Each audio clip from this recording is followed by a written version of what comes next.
ناظرین کرام السلام علیکم ورحمۃ اللہ وبرکاتہ۔ بیان سیرت سیریز میں آپ کو خوش آمدید۔ الحمدللہ رسالت میں آپ صلی اللہ علیہ وآلہ وسلم کی مبارک سیرت کا قدم بقدم ہم مطالعہ کر رہے ہیں، اور آپ کے علم ہے کہ مدنی زندگی جو رسول اللہ صلی اللہ علیہ وآلہ وسلم نے گزاری اس کا تذکرہ شروع ہو چکا ہے۔ گزشتہ پروگرام میں ہم نے بات کی تھی مدینہ شریف کے اولین اقدامات کے حوالے سے، اور پھر ہم نے یہ بات بھی کی کہ کس طرح ایک اسلامی معاشرہ نبی اکرم صلی اللہ علیہ وآلہ وسلم نے قائم فرمایا۔ ایک طرف مواخات کا رشتہ ہے تو دوسری طرف صحابہ کرام کی تربیت ہے، اس کا تذکرہ پچھلی نشست میں کسی درجے میں ہوا۔ مزید بنا مدینہ طیبہ میں یہود کے قبائل بھی آباد تھے، اور ان سے نبی اکرم صلی اللہ علیہ وسلم نے معاہدہ فرمایا 3 قبیلوں سے، اور یہ جوائنٹ ڈیفنس آف مدینہ یعنی مدینہ طیبہ کے مشترکہ دفاع کا معاہدہ تھا، جو نبی اکرم صلی اللہ علیہ وآلہ وسلم کی فراست کا شاہکار بھی ہے۔ آج بات کو آگے بڑھائیں گے انشاءاللہ تعالی، اور اللہ سبحانہ و تعالی کی طرف سے نبی اکرم صلی اللہ علیہ وسلم کو قتال کی اجازت کے بعد قتال کا حکم بھی عطا ہوا، اس پر کلام کریں گے آپ کے سامنے، اور پھر اس تعلق سے کس طرح نبی اکرم صلی اللہ علیہ وسلم کی اسٹریٹجی آگے بڑھتی ہے اس کا تذکرہ بھی آج آپ کے سامنے رکھا جائے گا۔ البتہ جیسا کہ آپ کے علم ہے کہ ہمیشہ سب سے پہلے قرآن اور صاحب قرآن اس تعلق سے ہمارے سامنے کلام آتا ہے۔ آج جو ہم بات کرنے لگے ہیں، جیسے کہ میں نے ذکر کیا، مسلح کشاکش جد و جہد کا نیا مرحلہ۔ مکے کے 13 برس صبر ہی صبر تھا، اب مدنی دور میں قتال کی اجازت کا تذکرہ آ چکا ہے، پہلے سفر ہجرت کے دوران، اور قتال کا حکم بھی عطا ہوا اللہ کی طرف سے، اس پر کلام کریں گے۔ البتہ جیسے کہ میں نے عرض کیا ہمیشہ کی طرح پہلے قرآن اور صاحب قرآن صلی اللہ علیہ وآلہ وسلم اس تعلق سے چند آیات قرآنی پیش خدمت ہے۔ پہلا مقام جس کا انتخاب کیا گیا، ذکر پہلے بھی ایک مرتبہ ہو چکا ہے، سورۃ الحج کی آیت نمبر 39 ہے، اور اہل علم اور مفسرین کا فرمانا ہے کہ ہجرت کے سفر کے دوران یہ آیت اللہ سبحانہ وتعالی کی طرف سے نبی اکرم صلی اللہ علیہ وسلم کو عطا ہوئی۔ سورۃ الحج کی آیت نمبر 39، اذن للذین یقاتلون بانہم ظلموا وان اللہ علی نصرہم لقدیر۔ ترجمہ، جن مسلمانوں سے خواہ لڑائی کی جاتی ہے ان کو اجازت ہے کہ وہ بھی لڑیں، کیونکہ ان پر ظلم ہو رہا ہے، اور اللہ ان کی مدد کرے گا، وہ یقیناً ان کی مدد پر قادر ہے۔ یہ خواہ کا ترجمہ ہم نے جو کیا، کس بات پر مسلمانوں پر ظلم و ستم کے پہاڑ توڑے گئے؟ وہ ایک اللہ وحدہ لا شریک کو ماننے اور اس کی ماننے کی بات کرتے تھے، اور 360 بتوں کی نفی کرتے تھے۔ اس پر ان پر جنگ مسلط کی گئی اور ان کو ظلم و ستم کا نشانہ بنایا گیا۔ مکے کے 13 برس سے حکم لا کفوا ایدیکم، اپنے ہاتھوں کو باندھ کر رکھو، یہ ذکر سورہ نساء کی آیت 77 میں آتا ہے۔ البتہ ہجرت کے سفر کے دوران اللہ رب العالمین کی طرف سے قتال کی اجازت بھی نبی اکرم صلی اللہ علیہ وسلم کو عطا کی گئی۔ مزید بنا اگلی آیت پیش خدمت ہے، سورۃ البقرہ کی آیت نمبر 193، اور نوٹ کیجئے گا ہجرت کے فوراً بعد سورۃ البقرہ کا نزول ہوا ہے کچھ عرصے تک، اور ہجرت کے پہلے اور دوسرے سال یعنی ہجرت کے بعد پہلا دوسرا سال، اسی دوران میں سورۃ البقرہ کا نزول ہوا، اس کی آیت نمبر 193 ہے۔ اللہ تعالی نے ارشاد فرمایا، وَقَاتِلُوهُمْ حَتَّى لَا تَكُونَ فِتْنَةٌ وَيَكُونَ الدِّينُ لِلَّهِ۔ سورۃ البقرہ ہے، آیت نمبر 193، اس کا ترجمہ، اور ان سے لڑو یہاں تک کہ فتنہ نہ رہے اور ہو جائے نظام اللہ کے لیے۔ یہ جنگ کی حکمت بتا دی گئی، جنگ کا مقصد بتا دیا گیا۔ جنگ محض برائے جنگ نہیں ہے، بلکہ جنگ کی اجازت شرائط اور مقاصد کے ساتھ عطا کی گئی، اور اس اجازت میں جو مقصود بیان کیا جا رہا ہے وہ یکون الدین للہ، دین نظام زندگی سسٹم آف لائف اللہ سبحانہ وتعالی کے لیے ہو جائے۔ یہی انقلابی مشن بھی تھا نبی صلی اللہ علیہ وسلم کا۔ قرآن بتاتا ہے سورہ صف کی آیت نمبر 9 میں بھی، لیظہرہ علی الدین کلہ، تاکہ آپ صلی اللہ علیہ وسلم اللہ کے دین حق کو کل نظام زندگی پر غالب فرما دیں۔ اس مقصد کے حصول کے لیے اور فتنے کے خاتمے کے لیے اگر جنگ بھی کرنا پڑے تو اللہ رب العالمین نے اس کا حکم عطا کیا، البتہ وہ شرائط کے ساتھ ہے اور اپنے مقاصد کے ساتھ ہے۔ ناظرین کرام، یہ 2 آیات آپ کی خدمت میں پیش کی گئی قرآن اور صاحب قرآن کے عنوان سے صلی اللہ علیہ وآلہ وسلم۔ اب ہمیشہ کی طرح مطالعہ سیرت پیش خدمت ہے، قدم بقدم سیرت النبی صلی اللہ علیہ وسلم کا مطالعہ آگے بڑھ رہا ہے، اور یہ ہمارا اس پروگرام کا مرکزی حصہ ہوتا ہے جس میں ہم مطالعہ سیرت کے تحت چند واقعات کو آپ کے سامنے بیان کرتے ہیں۔ مطالعہ سیرت کے اعتبار سے اب بات کو آگے بڑھاتے، عبداللہ بن ابی کو خط۔ عبداللہ بن ابی آپ واقف منافقین کا سردار، یہ ذکر پہلے آ چکا ہے کہ جب نبی اکرم صلی اللہ علیہ وآلہ وسلم یثرب تشریف لائے جو مدینۃ النبی بنا، تو اس سے قبل اس کے بادشاہ بنائے جانے کا فیصلہ ہو چکا تھا، لیکن نبی علیہ الصلوۃ والسلام کے تشریف لانے کے نتیجے میں آپ صلی اللہ علیہ وسلم بے تاج بادشاہ بن گئے، اور اس کے دل میں حسد تو پیدا ہوا اور بغض اور عناد بھی پیدا ہوا۔ اولاً اس نے جھوٹے منہ اسلام قبول کر لیا، دل سے قبول نہ کیا اور بعد میں آسین کا سانپ بھی بنا. ہم اس سے واقف ہیں, لیکن عبداللہ بن ابی کو خط, اس سے کیا مراد ہے آئیے مطالعہ کرتے ہیں. مشرکین مکہ نے عبداللہ بن ابی اور اس کے مشرک رفقا کو ایک دھمکی آمیز خط کے ذریعے مخاطب کرتے ہوئے دو ٹوک لفظوں میں لکھا کہ, ابھی نوٹ کیجئے گا, ابھی یہ مشرکین کی صف میں شامل ہیں اور رسول اللہ علیہ السلام کی تشریف آوری ہو رہی ہے اور کچھ عرصے میں یہ ایمان لے آئے گا, یعنی کلمہ پڑھنے کا اعلان کر دے گا جھوٹے منہ. البتہ اس کو اور اس کے مشرک ساتھیوں کو مشرکین مکہ کی طرف سے خط لکھا جا رہا ہے, کیونکہ یہ صاحب اثر آدمی تھا. لکھا ہے, آپ لوگوں نے ہمارے صاحب کو پناہ دے رکھی ہے, اس لیے ہم اللہ کی قسم کھا کر کہتے ہیں کہ یا تو آپ لوگ اس سے لڑائی کیجئے یا اسے نکال دیجئے, یا پھر ہم اپنی پوری جمعیت کے ساتھ آپ لوگوں پر یورش کر کے آپ کے سارے مردان جنگی کو قتل کر دیں گے اور آپ کی عورتوں کی حرمت پامال کر ڈالیں گے. ایک طرف تو انصار مدینہ ہیں کہ جنہوں نے جان تک پیش کرنے کا ارادہ کر لیا رسول اللہ صلی اللہ علیہ وسلم کی حفاظت کے لیے. بیعت عقبہ ثانی کا تذکرہ پہلے ہو چکا ہے.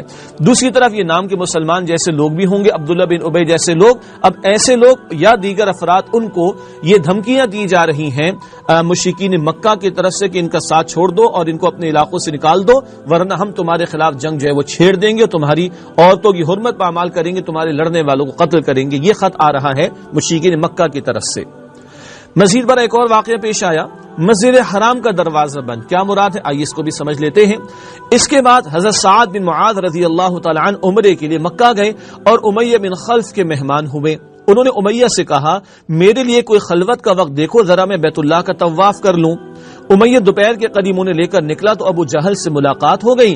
اس نے امیہ کو مخاطب کر کے کہا, ابو صفوان تمہارے ساتھ یہ کون ہے؟ امیہ نے کہا, یہ سعد ہیں. ابو جہل نے سعد کو مخاطب کر کے کہا, ایک دو باتیں عرض کر دوں پھر آگے کیا کہا ابو جہل نے میں عرض کروں گا انشاءاللہ. سعد بن معاذ مدینہ طیبہ سے عمرہ کرنے گئے ہوں گے, ایمان لا چکے ہیں اور حج اور عمرے کی شکل تو موجود تھی. رسول اللہ علیہ الصلوۃ والسلام نے جو ان اعمال میں بگاڑ پیدا ہو گیا تھا بعد میں اس کی اصلاح فرمائی ہے. البتہ جو سلسلہ جاری تھا اس کے مطابق سعد بن معاذ رضی اللہ تعالی عنہ گئے تھے عمرہ ادا کرنے کے لیے اور امیہ بن خلف کے مہمان ہوئے. خلوت کا مطلب ہوتا ہے تنہائی. سعد بن معاذ نے امیہ بن خلف سے کہا کہ ذرا تنہائی کا موقع ملے تو میں طواف کر لوں. اب ابو جہل نے کیا کہا میں عرض کرتا ہوں آپ کے سامنے, اچھا میں دیکھ رہا ہوں کہ تم بڑے امن و اطمینان سے طواف کر رہے ہو, حالانکہ تم لوگوں نے بے دینوں کو پناہ دے رکھی ہے اور یہ زعم رکھتے ہو کہ ان کی نصرت و اعانت بھی کرو گے. سنو, خدا کی قسم اگر تم ابو صفوان کے ساتھ نہ ہوتے تو اپنے گھر سلامت پلٹ کر نہ جا سکتے تھے. اس پر حضرت سعد رضی اللہ تعالیٰ عنہ نے با آواز بلند کہا, سن خدا کی قسم اگر تو نے مجھ کو اس سے روکا تو میں تجھے ایسی چیز سے روک دوں گا جو تجھ پر اس سے بھی زیادہ گراں ہوگی, یعنی اہل مدینہ کے پاس سے گزرنے والا تیرا تجارتی راستہ. یہ ناظرین کرام جسے ہم کہتے ہیں نا ٹٹ فار ٹیٹ والی بات ہے. ابو جہل کہتا ہے کہ اگر امیہ یعنی ابو صفوان امیہ بن خلف نہ ہوتا تو میں پھر دیکھتا کہ تم کس طرح باسلامت اپنے گھر جاتے. اس پر سعد بن معاذ نے بھی کہا رضی اللہ تعالیٰ عنہ, تو اس سے مجھے روکے گا, ہم تجھے اس سے روکیں گے جو تجھے بڑا ناگوار گزرے گا, اور وہ تجارتی راستہ. رحلۃ الشتاء والصیف, سردی گرمی کے سفر کیا کرتے تھے قریش مکہ. ظاہری بات ہے مکہ مکرمہ میں کچھ اگتا تو نہیں تھا, تجارت پر ان کا انحصار تھا.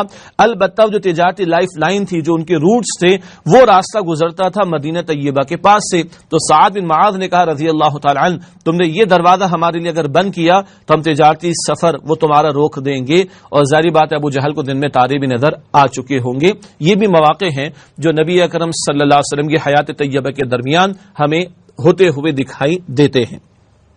اگلا ایک اور نقطہ, قریش کی مہاجرین کو دھمکی. پھر قریش نے مسلمانوں کو کہلا بھیجا, تم مغرور نہ ہونا کہ مکہ سے صاف بچ کر نکل آئے, ہم یثرب ہی پہنچ کر تمہارا ستیہ ناش کر دیتے ہیں معاذ اللہ. اور یہ محض دھمکی نہ تھی بلکہ رسول اللہ صلی اللہ علیہ وسلم کو اتنے مؤکد طریقے پر قریش کی چالوں اور برے ارادوں کا علم ہو گیا تھا کہ آپ یا تو جاگ کر رات گزارتے تھے یا صحابہ کرام رضی اللہ تعالی عنہم اجمعین کے پہرے میں سوتے تھے. پہرے کا یہ انتظام بعض راتوں کے ساتھ مخصوص نہ تھا بلکہ مسلسل اور دائمی تھا. پھر یہ خطرہ صرف رسول اللہ صلی اللہ علیہ وسلم کی ذات تک محدود نہ تھا بلکہ سارے ہی مسلمانوں کو لاحق تھا. چنانچہ یہ لوگ نہ ہتھیار کے بغیر رات گزارتے تھے اور نہ ہتھیار کے بغیر صبح کرتے تھے. گویا کہ اب ایک ایمرجنسی ڈکلیئر ہو چکی ہے, وہاں سے دھمکیاں آ رہی ہیں اور ادھر اللہ کے نبی علیہ الصلوۃ والسلام اہتمام فرما رہے ہیں. ظاہر کے اسباب کے اعتبار سے راتیں جا کر گزاری جا رہی ہیں, یا پہرے میں گزاری جا رہی ہیں، اور صحابہ کرام بھی ہتھیار کے بغیر راتیں گزارتے نہیں تھے۔ اب یہ گویا کہ جنگ کا طبل بج چکا ہے، رب کی طرف سے بھی اذن قتال آ گیا، اور آگے چل کر حکم قتال بھی آ رہا ہے، اور ادھر مشرکین مکہ کی طرف سے بھی دھمکیاں آ رہی ہیں۔ گویا کہ ایک نیا موڑ ہے اور نیا دور ہے حیات طیبہ کا، جس میں آگے باقاعدہ جنگ کے مواقع بھی سامنے آئیں گے۔ ناظرین کرام، ادھر قریش کی طرف سے دھمکیاں آ رہی ہیں اور اذن قتال پہلے ہی آ چکا ہے۔ یہ آیت ابتدا میں بھی پیش کر دی گئی، ترجمہ کر کے آگے چلتے ہیں، اور چونکہ ترتیب اس طریقے سے چل رہی ہے کہ ادھر سے دھمکیاں آئی ہیں تو رب کی طرف سے قتال کی اجازت تو پہلے آ چکی ہے۔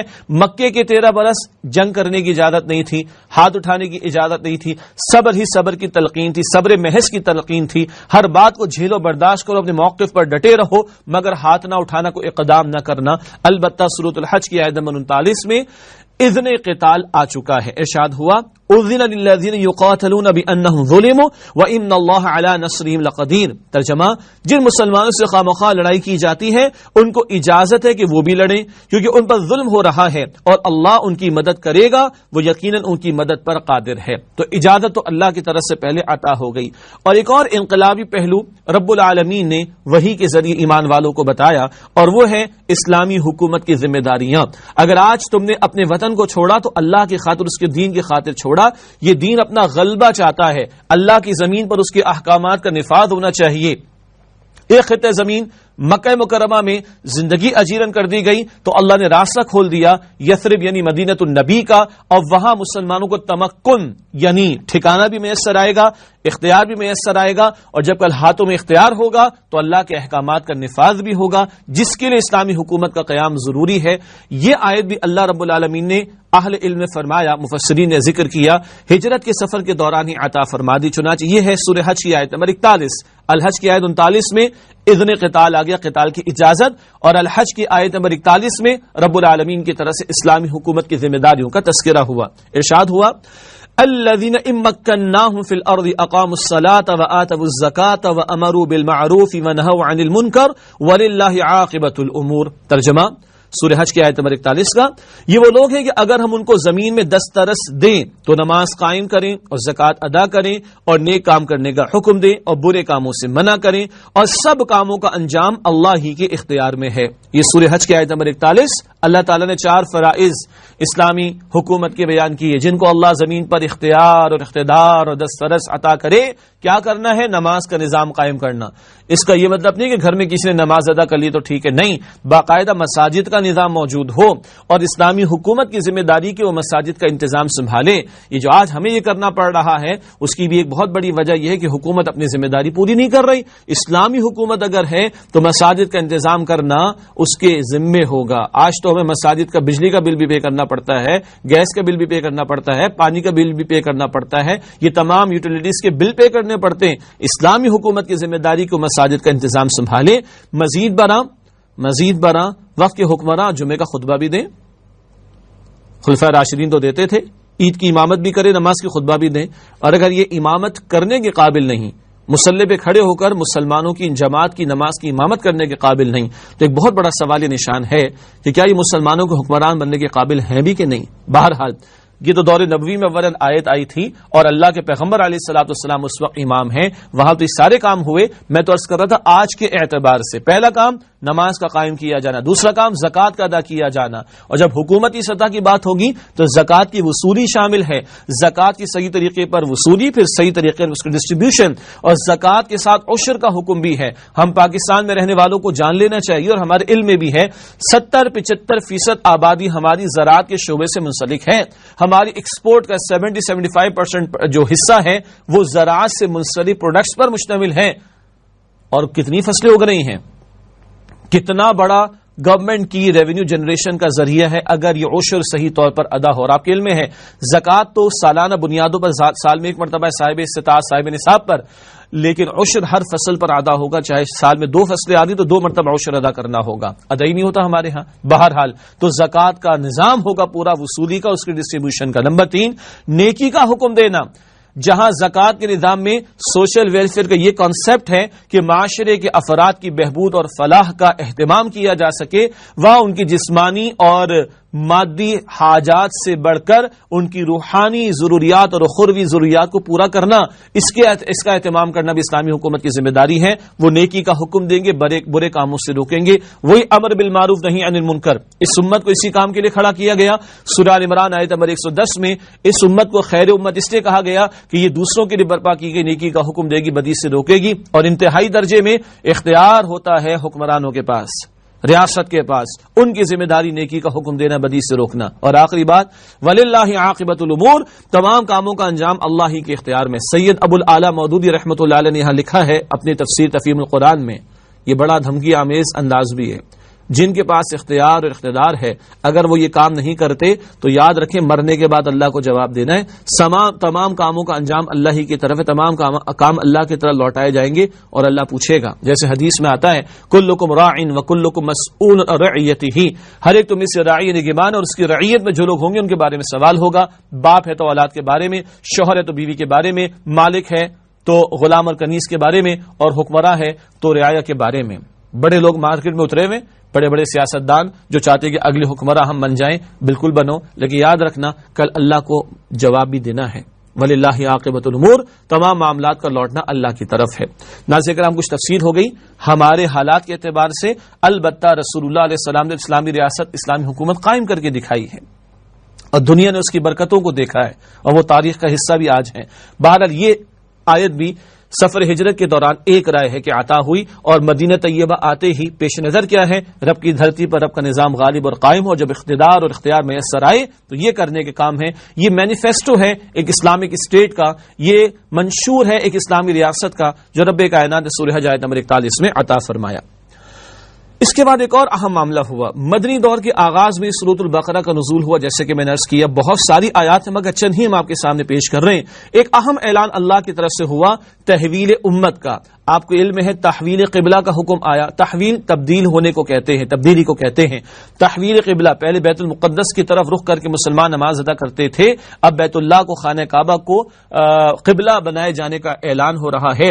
بیت المقدس کی نسبت بنی اسرائیل کی طرف بھی تھی جن میں یہود نصارہ شامل تھے، اب ان کو بنی اسرائیل کو امت مسلمہ کے منصب سے معزول کر کے نبی کریم صلی اللہ علیہ وسلم کی امت کو منصب امامت کہیے اس پر فائز کیا جا رہا ہے۔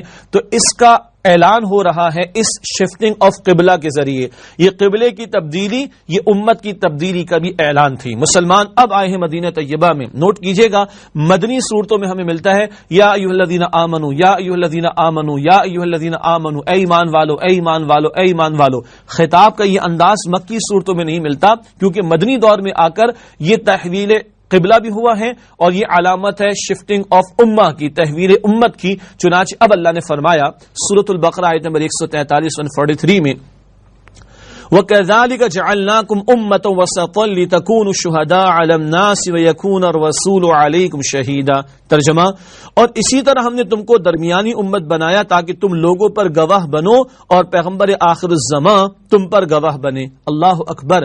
پہلے انبیاء اور رسول اللہ کے دین کی گواہی پیش کرتے رہے، اور رسول اللہ نے بھی پیش کی صلی اللہ علیہ وسلم۔ البتہ اب ان کی ختم نبوت کے بعد امت مسلمہ کو یہ گواہی کے فریضے کو انجام دینا ہے، اس فریضہ شہادت کو انجام دینا ہے۔ تمہیں درمیانی امت بنایا۔ درمیان کا مفہوم معتدل کا بھی ہوتا ہے، بہترین کا بھی ہوتا ہے، اور درمیان کا ایک بڑا سادہ اور پیارا مفہوم یہ ہے کہ رسول اللہ علیہ الصلوۃ والسلام تمام لوگوں کے لیے رسول ہیں، اور تم تک ان کا پیغام پہنچ چکا ہے۔ بقیہ انسانوں لوگوں کے لیے بھی وہی رسول ہیں، تو اب ان کے اور بقیہ لوگوں کے درمیان تم، اے نبی کریم صلی اللہ علیہ وسلم کو ماننے والوں، تم موجود ہو، تو وہ تم پر گواہ بن چکے، تم تک اللہ کا دین پہنچا چکے، پیش بھی کر چکے عملاً۔ اب تم اللہ کے اس دین کی گواہی دو، اپنے قول سے بھی، اپنے کردار سے بھی، اور ایک اجتماعی طور پر نظام کو قائم کر کے اس مقصد کے لیے تمہیں کھڑا کیا گیا۔ یہ اتنے بڑے بڑے فرائض ہیں جو ہم پر عائد ہوتے ہیں، یہ اتنی بھاری بھرکم ذمہ داریاں ہیں، سعادت بہت بڑی ہے۔ ہم نبی آخر الزماں صلی اللہ علیہ وسلم کی امتی ہیں، البتہ ذمہ داری بھی بہت بڑی ہے۔ یہ ہے تحویل امت کا اعلان تحویل قبلہ کے نتیجے میں۔ سورۃ البقرہ میں دوسرے پارے کے آغاز میں رکوع نمبر 17 اور 18 میں یہ مضمون تکرار کے ساتھ، ریپیٹیشن کے ساتھ آیا۔ البتہ یہ قبلے کی تبدیلی علامت ہے تب امت کی تبدیلی کی، اور اب بنی اسرائیل معزول اور نبی صلی اللہ علیہ وسلم کی امت فریضہ شہادت کو ادا کرنے کے منصب پر فائز کر دی گئی ہے۔ اب بات کرتے ہیں قتال کے تعلق سے، یعنی اللہ کی راہ میں جنگ کرنا۔ پہلے اذن کا ذکر تھا، اجازت عطا ہوئی ہجرت کے سفر کے دوران، اور مدینہ طیبہ آ جانے کے بعد ابتدائی پہلے دوسرے سال ہی میں سورۃ البقرہ کا نزول ہو رہا ہے اور قتال سے متعلق آیات عطا ہو رہی ہیں۔ چند مقامات آپ کے سامنے رکھیں گے۔ پہلا مقام سورۃ البقرہ آیت نمبر 193، ابتدا میں اس کا ذکر بھی ہوا، وَقَاتِلُوهُمْ حَتَّى لَا تَكُونَ فِتْنَةٌ وَيَكُونَ الدِّينُ لِلَّهِ، البقرہ آیت نمبر 193 ترجمہ، اور ان سے لڑو یہاں تک کہ فتنہ نہ رہے اور ہو جائے نظام اللہ کے لیے۔ پہلے بھی وضاحت کی گئی ابتدا میں کہ قتال محض قتال نہیں ہے، جنگ برائے محض جنگ نہیں ہے، مال غنیمت و کشور کشائی کے لیے نہیں ہے، رب کی دھرتی پر رب کے نظام کے نفاذ کے لیے ہے۔ ظالموں اور جابروں کا ہاتھ روکا جائے، مظلوموں کی داد رسی ہو، اور بندوں کو آزاد مرضی سے رب کا کلمہ پڑھنے، رب کی اطاعت کرنے، رب کی بندگی کرنے کا موقع میسر آ سکے۔ اس مقصد کے لیے اگر کوئی شریر اور فسادی لوگوں کے خلاف جنگ بھی کرنا پڑے تو اللہ رب العالمین نے اس کا حکم عطا فرمایا ہے۔ مزید برآں قرآن بتاتا ہے سورۃ البقرہ آیت نمبر 216 میں، کتب علیکم القتال وهو کرہ لکم وعسى ان تکرہوا شیئا وهو خیر لکم وعسى ان تحبوا شیئا وهو شر لکم واللہ یعلم وانتم لا تعلمون۔ ترجمہ، تم پر اللہ کی راہ میں لڑنا فرض کر دیا گیا ہے، خواہ وہ تمہیں ناگوار ہو۔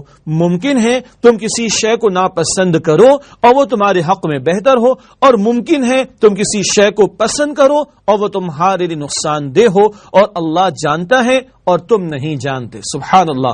جنگ بظاہر کوئی اچھی شے تو نہیں ہے، قتل و غارت گری ہو جاتی ہے، کچھ تو قتل ہو جاتے ہیں، اسباب کا نقصان ہو جاتا ہے، لیکن اللہ کیا فرماتا ہے، ہو سکتا ہے کہ ایک شے تمہیں اچھی نہ لگے، ناگوار لگے، اور وہی تمہارے حق میں بہتر ہو۔ بچہ ہے، کڑوی دوا پلاتے تو چیختا ہے، لیکن ہمیں پتا ہے کہ اللہ کے حکم سے اس کڑوی دوا سے شفا ملے گی، ایسے ہی ہے نا۔ اور ایک شے تمہیں بڑی اچھی لگ رہی ہو لیکن وہ ناگوار گزرے تمہیں۔ بچہ ہے، انگارے دیکھتا ہے، بڑے اچھے پسند آتے ہیں، اس کو ہاتھ ڈالنا چاہتا ہے، اس کو تو لائٹ نظر آ رہی ہے، ہم چھین لیتے ہیں اس سے، ہاتھ دور کر دیتے ہیں۔ کیوں؟ ہم کہتے ہیں ہم جانتے ہیں، تم نہیں جانتے، یہی کہتے ہیں نا بچے کو۔ تو بچہ ہے، تجھے نہیں پتا، ہمیں پتا ہے۔ اللہ کہتا ہے بندے تجھے کچھ نہیں پتا، واللہ یعلم وانتم لا تعلمون، اللہ جانتا تم نہیں جانتے۔ اور ضمن عرض کر دوں، آج دنیا کے ظالموں کو اپنی ٹیکنالوجی کے نتیجے میں افراد انسانی کو لاکھوں کی تعداد میں قتل کرنے کی اجازت اگر ہے، عراق، افغانستان، سیریا کو ذہن میں رکھیے، تو اللہ کا دین ظالموں کے ہاتھوں کو روکنے کے لیے ہمیں جنگ کا حکم دیتا ہے۔ سمپل سی بات، سمپل سی بات۔ اور ہاں، یہ قتال، یہ جنگ شرائط کے ساتھ ہے۔ رسول اللہ کے دور میں جنگ ہوئی ہے، باقاعدہ جنگ ہوئی ہے، سامنے کفار مشرکین ہیں۔ مسلمان معاشروں میں انقلابی جد و جہد کا کیا طریقہ کار ہوگا، یہ اپنی جگہ ایک موضوع ہے، اس کی تفصیل میں ابھی جا نہیں رہے، ہم کسی اور موقع پر تفصیل میں جائیں گے۔ البتہ قتال کا حکم ہے، البتہ وہ شرائط کے ساتھ ہے۔ نماز کا حکم ہے مگر شرائط کے ساتھ، 24 گھنٹے تو نماز نہیں۔ زکوٰۃ کا حکم ہے لیکن ہر ایک کے لیے نہیں، سال میں ایک مرتبہ صاحب نصاب پر ہے۔ حج کا حکم بالکل حج فرض ہے مگر زندگی میں ایک مرتبہ صاحب استطاعت پر ہے، ایسے ہی ہے نا۔ تو قتال بھی فرض ہے شرائط کے ساتھ، اسی طرح قتال کا حکم بھی ہے، البتہ وہ شرائط کے ساتھ ہے۔ وہ شرائط پوری ہوں تو قتال بھی کیا جائے گا۔ اس کو بالکل دو چار کی طرح واضح طور پر سمجھ لینا چاہیے۔ ایک اور مقام جو سورۃ البقرہ ہی میں آیا، بہت مشہور مقام ہے، البقرہ کی آیت نمبر 154، فرمایا وَلَا تَقُولُوا لِمَن يُقْتَلُ فِي سَبِيلِ اللَّهِ أَمْوَاتٌ بَلْ أَحْيَاءٌ وَلَٰكِن لَّا تَشْعُرُونَ۔ ترجمہ، اور مت کہو ان کو جو اللہ کی راہ میں قتل ہو جائیں کہ وہ مردہ ہیں، بلکہ وہ زندہ ہیں لیکن تمہیں اس کا شعور نہیں۔ اللہ اکبر۔ یہ اللہ موٹیویٹ کر رہا ہے ایمان والوں کو۔ اب تک تمہارے ہاتھ بندھے ہوئے تھے، صبر تم نے بہت کر لیا، اب تمہیں قتال کی اجازت اور حکم بھی عطا ہوا۔ اب تم اگر اللہ کی راہ میں قتل کیے جاتے ہو، یعنی شہید کیے جاتے ہو، تو اللہ حیات جاودہ عطا فرمائے گا۔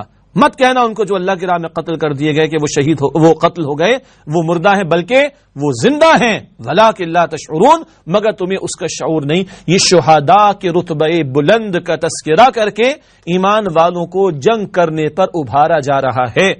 13 برس ہو چکے، صبر کے بہت مراحل طے ہو چکے، انقلابی جماعت تیار ہو گئی، اب اللہ حکم عطا کر رہا ہے جنگ کرنے کا۔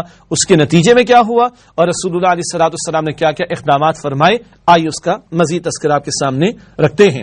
مرحلہ قتال کے آغاز کے لیے اقدامات، قتال کے حکم پر عمل کی خاطر نبی اکرم صلی اللہ علیہ وسلم نے ہجرت کے فوراً بعد مدینہ میں اندرونی استحکام کے لیے 3 اقدامات فرمائے تھے. یہ ذکر ہم پہلے کر چکے. میثاق مدینہ تاکہ اندرونی طور پر مدینہ طیبہ کو محفوظ کر لیا جائے.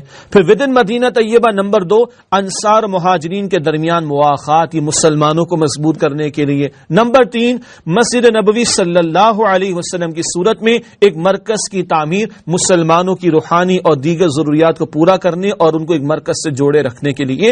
اور ان تینوں کے حوالے سے مسجد نبوی صلی اللہ علیہ وسلم، مواخات کا رشتہ اور میثاق مدینہ، اس پر پچھلے نشستوں میں تفصیلاً کلام ہو چکا ہے.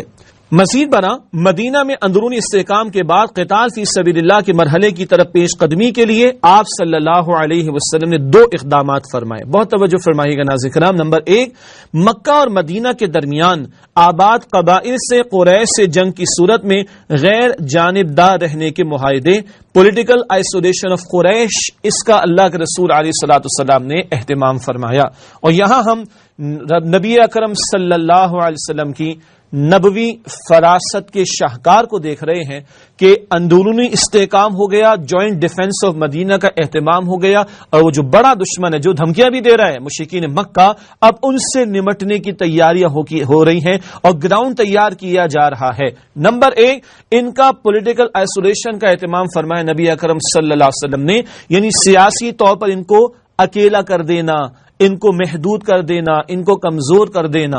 چنانچہ مکہ اور مدینہ کے درمیان یا اطراف میں جو قبائل تھے، اللہ کے رسول علیہ الصلوۃ والسلام نے ان کو اسلام کی دعوت بھی پیش کی، یا اگر قبول نہ کی تو کم سے کم غیر جانبدار رہنے کے معاہدے کیے کہ تم ہماری اس جنگ میں غیر جانبدار رہو گے. یہ پولیٹیکل آئسولیشن کی جا رہی ہے قریش کی، اور یہ نبوی شاہکار ہے نبی اکرم صلی اللہ علیہ وسلم کی فراست اور بصیرت کا. دوسرا قدم جو آپ نے اٹھایا، قریش کے تجارتی قافلوں کے راستوں کی نگرانی کے لیے 8 مہمات کی روانگی. اس کو کہا جائے گا اکنامک بلاکیڈ آف قریش. یہ جو تھوڑی دیر پہلے ذکر آیا تھا، سعد بن معاذ نے کیا کہا تھا ابو جہل کو، اگر تم نے یہ دروازہ بند کیا، اللہ کے گھر کا حرم کا دروازہ ہمارے لیے اگر بند کیا، ہم وہ تجارتی تمہارا جو راستہ اس کے دروازے بند کر دیں گے، دھمکی دی تھی. اور بہرحال اب پولیٹیکل آئسولیشن کے ساتھ ساتھ اکنامک بلاکیڈ کر رہے ہیں رسول اکرم صلی اللہ علیہ وسلم. اس سے پتہ چلا جب تک تو صبر کی تلقین تھی صبر ہوا ہے، جب تک تو جماعت تیار نہیں ہوئی انقلابی جد و جہد کے لیے صبر کیا ہے، ہاتھ بھی نہیں اٹھائے. خانہ کعبہ میں 360 بتوں کو بھی برداشت کیا ہے، بہت بھاری بات ہے لیکن برداشت کیا ہے. مگر اب کیا ہے، اذن قتال بھی آ چکا، اجازت آ گئی جنگ کی، حکم قتال بھی آ چکا اللہ کی طرف سے. تو اب خود پیش قدمی کر رہے ہیں رسول اللہ صلی اللہ علیہ وآلہ وسلم. اس تعلق سے ہمارے آج کے اس دور میں جب مغربی اقوام کے زیر اثر آ جانے کی وجہ سے مرعوبیت بھی پیدا ہو گئی ہے اور غلام ابن غلام اور اب مزید ابن غلام ہو چکے ہیں ہم، تو ہمارے بڑے معذرت خانہ رویے آ چکے ہیں سامنے. No we are very peace loving community, we are very peaceful people. Allah کے بندو، yes we are very peaceful, but for the sake of peace اگر ہمیں جنگ کرنا پڑے تو ہم جنگ بھی کریں گے. Why not? کیوں نہیں؟ آخر ظالم ظلم کرنے کے لیے جنگ کر سکتے ہیں تو ہمارا رب ہمیں ظالموں کا ہاتھ روکنے بلکہ توڑنے کے لیے جنگ کا حکم دیتا ہے. سمپل سی بات ہے. تو بہرحال ہمارے یہاں بڑا معذرت خانہ رویہ، اس پر آگے میں مزید تھوڑا سا کلام کر دوں گا آپ کے سامنے انشاءاللہ.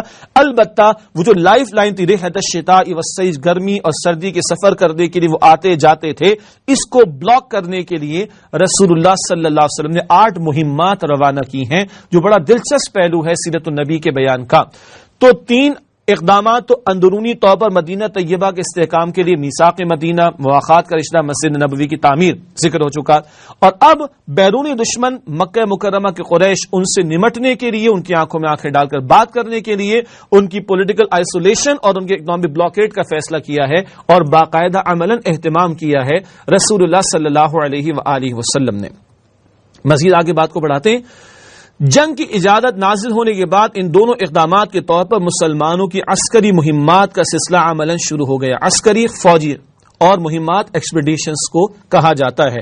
چنانچہ سیرت کی کتابوں میں غزوہ بدر سے قبل ہونے والے سرایا اور غزوات حسب ذیل ہیں جن کی تعداد 8 بنتی ہے.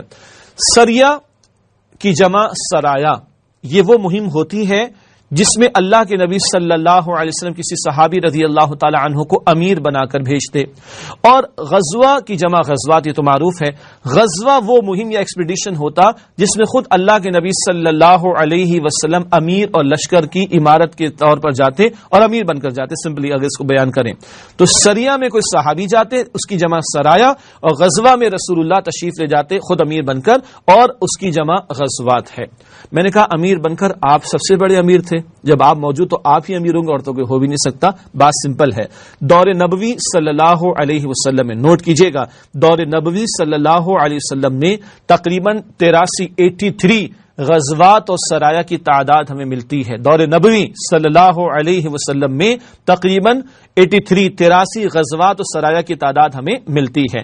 میں صرف لسٹ ڈاؤن کر رہا ہوں، ان کی تفصیلات سیرت کی کتابوں میں ہم مل سکتی ہیں، لیکن اشارتاً. نمبر 1 سریہ سیف البحر رمضان 1 ہجری.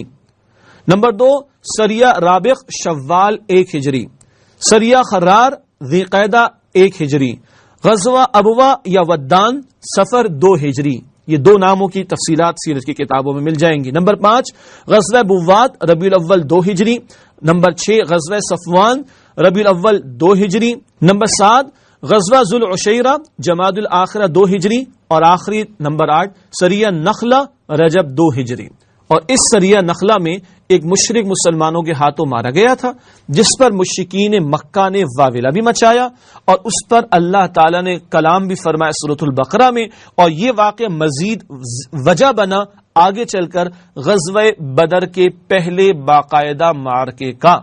یہ 8 جو سرایا اور غزوات ہیں، ہمارے کئی سیرت نگاروں نے ان کے بیان کو مس کر دیا. لگتا ہے کہ وہی معاذرت خانہ رویہ شاید اس کی وجہ سے، ورنہ ہمارے کئی سیرت نگاروں نے اس کا تذکرہ بھی کیا ہے. اور غزوہ بدر تو باقاعدہ پہلا معرکہ ہے جہاں دو بدو جنگ کا موقع پیش آیا، معروف ہے وہ. اس سے قبل یہ 4 سرایا 4 غزوات ہیں.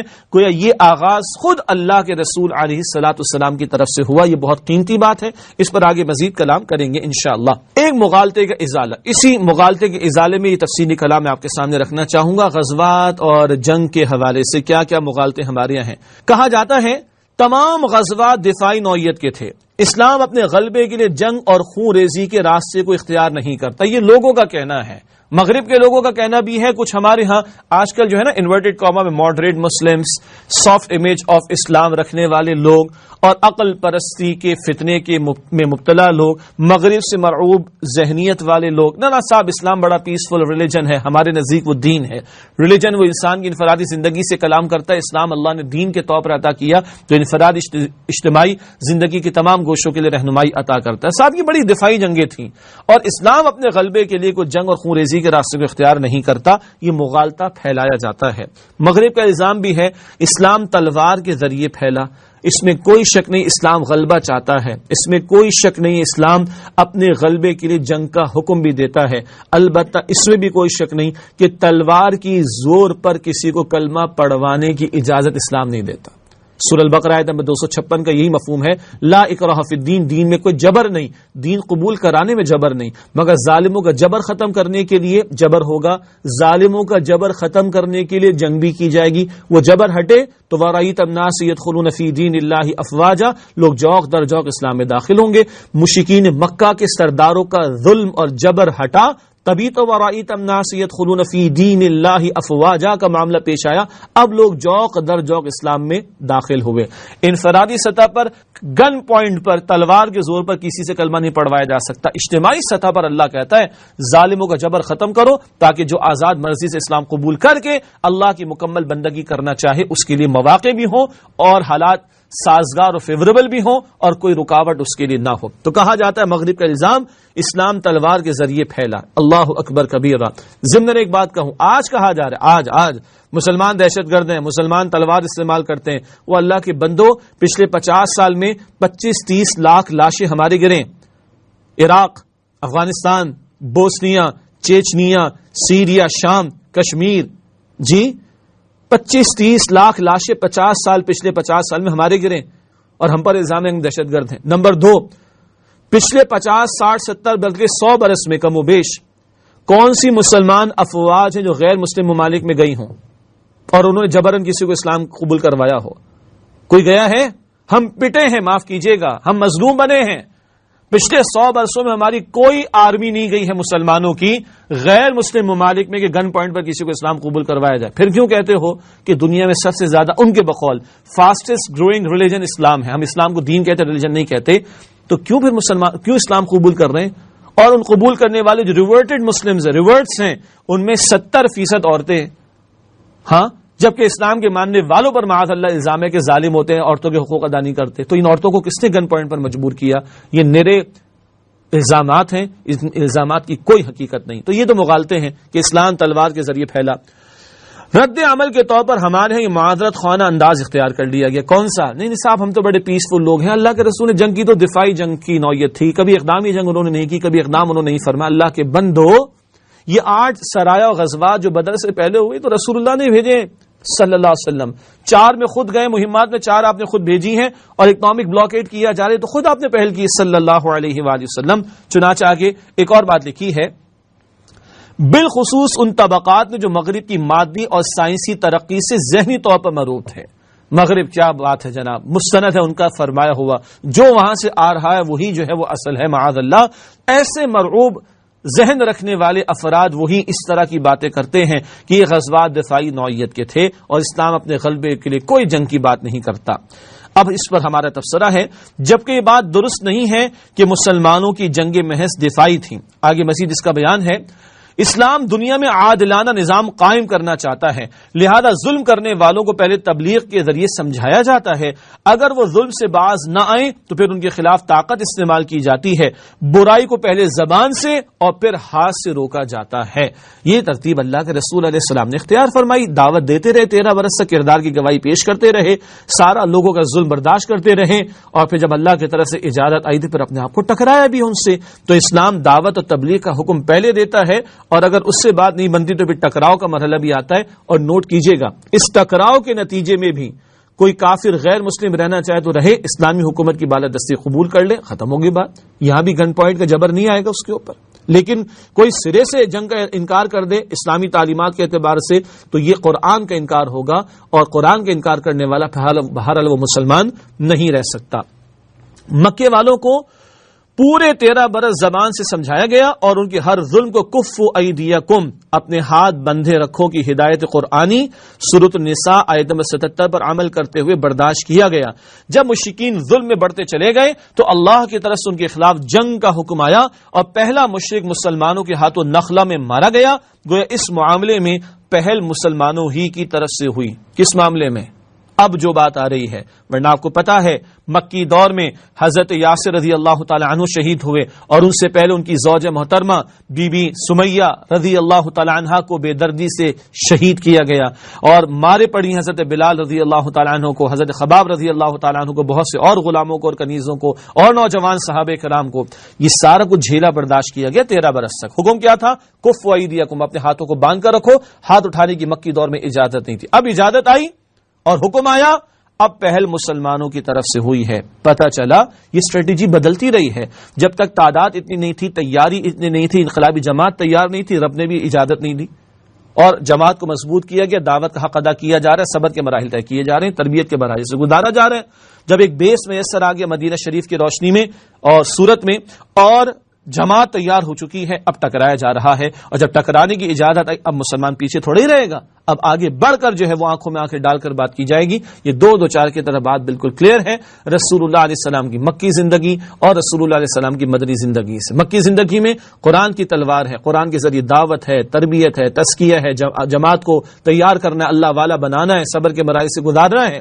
اور مدنی دور آتا ہے تو پھر وہ لوہے کی تلوار بھی اٹھتی ہے، اس لیے کہ اللہ کے رسول علیہ السلام نے فرمایا ہے اللہ بعض اوقات تلوار سے وہ کام لیتا ہے جو قرآن سے نہیں لیتا. قرآن سے دعوت و تبلیغ کی گئی ہے اور تلوار سے ظالموں کا جبر توڑا گیا ہے تاکہ جو لوگ آزاد مرضی سے اسلام قبول کرنا چاہیں وہ قبول کر سکیں، کوئی جبر رکاوٹ ان کے لیے نہ بن سکے. اور ناظرین کرام سیدھی سی بات ہے، اللہ اپنے حفظ-و-امان میں رکھے، اللہ اپنے حفظ-و-امان میں رکھے. اگر کسی کے جسم کے کسی عضو میں کینسر جیسا موذی مرض اتنا پھیل جائے کہ اس کو کاٹنا پڑ جائے تو کاٹا جاتا ہے نا، بظاہر بہت ناگوار لگتا ہے، مگر باقی جسم کو بچانے کے لیے کاٹنا ضروری ہے. تو وہ ناسور، وہ ظالم جابر جو معاشرے میں ظلم و ستم برپا کر کے اللہ کے مقابلے میں اپنی خدائی کے دعوے کرنے لگ جائیں، اپنے قوانین کے نافذ کرنے کی باتیں کریں اور مخلوق خدا کے پر ظلم و ستم کے پہاڑ توڑ دیں، ایسے ناسوروں سے معاشرے کو پاک کرنے کی ضرورت پیش آتی ہے. پھر یہ آپریشنز بھی کرنے پڑتے ہیں جس کو سادہ سے الفاظ میں ہمارا دین قتال فی سبیل اللہ قرار دیتا ہے. ناظرین کرام، الحمدللہ بیان سیرت سیریز کے اعتبار سے مطالعہ سیرت کا بیان مکمل ہوا اور اذن قتال اور حکم قتال اور قتال کی حکمتیں، اس کا تذکرہ بھی آج ہمارے سامنے آ چکا ہے. ہمیشہ کی طرح پروگرام کے آخر میں فلسفہ سیرت آپ کے سامنے پیش کرنا چاہیں گے. چند اہم نکات جو ہمارے سامنے آتے ہیں اور سیرت کی فلسفی ہمیں سمجھ آتی ہے، اس کے تعلق سے 3 باتیں آج.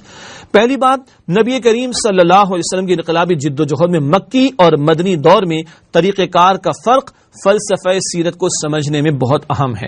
بعض ایسے مغرب زدہ لوگ یا مغربی مصنفین کہ جو بغض اور عناد رکھتے ہیں، وہ سمجھ نہیں پاتے نبی صلی اللہ علیہ وسلم کے مقصد بعثت کو اور آپ کی انقلابی جد و جہد کو. تو کبھی کسی نے یہ بھی کہہ دیا محمد فیلڈ ایز اے پروفٹ، مکے میں تو فیل ہو گئے، ناکام ہو گئے، بٹ سکسیڈڈ ایز اے اسٹیٹس مین، ایک حکمراں کے طور پر کامیاب ہو گئے. او بھائی وہ معاذ اللہ وہ فیل نہ ہوئے، وہ ایک اسٹریٹجی تھی مکے کے 13 برس اپنے آپ کو تھامنا، صبر کے مراحل سے گزارنا، جماعت تیار کرنا، اور مدنی دور میں انقلابی جد و جہد کا ایک اور موڑ آ گیا.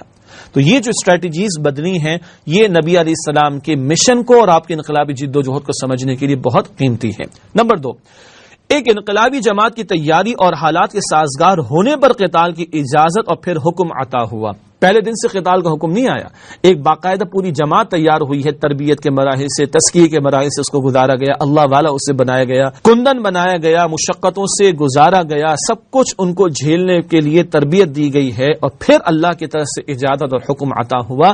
آج بھی انقلابی جد و جہد اگر کرنی تو ایک دن سے لڑائی، پہلے دن سے لڑائی کا معاملہ شروع نہیں ہو جائے گا باطل سے، بلکہ انقلابی جد و جہد کو درجہ بدرجہ آگے بڑھایا جائے گا. مزید برآں ایک اور اہم بات، قریش کا معاشی مقاطعہ اور سیاسی طور پر انہیں محدود کرنے کا عمل فراست نبوی صلی اللہ علیہ وآلہ وسلم کا شاہکار ہے.